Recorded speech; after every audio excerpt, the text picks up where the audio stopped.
Hey guys, ఈరోజు చందమామ కథ బుద్ధిబలం.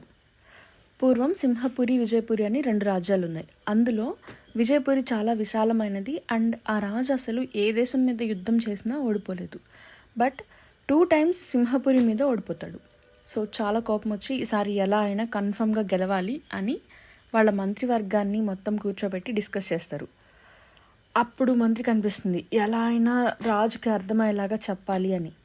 అప్పుడు మంత్రిలా అంటాడు, రాజా అసలు సింహపురి ఎందుకు గెలుస్తుందో తెలుసుకుందాం, అప్పుడు మన యుద్ధ ప్రణాళిక స్టార్ట్ చేద్దామని. ఎవరినైనా పంపించి వాళ్ళ రాజ్యానికి చూసి రమ్మని చెప్దాం అనుకుంటారు. కాసేపు థింక్ చేసి ఇంకా ఎవరో ఎందుకులే, మనమే మారువేషాల్లో వెళ్ళి వాళ్ళ రాజ్యం ఎలా ఉందో చూద్దాం అని స్టార్ట్ అవుతారు.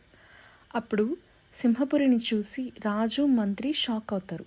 బికాస్ ఆ రాజ్యం చిన్నదే అయినా అందరికీ సరిపడా వర్క్స్ ఉన్నాయి అండ్ మొత్తం రాజ్యం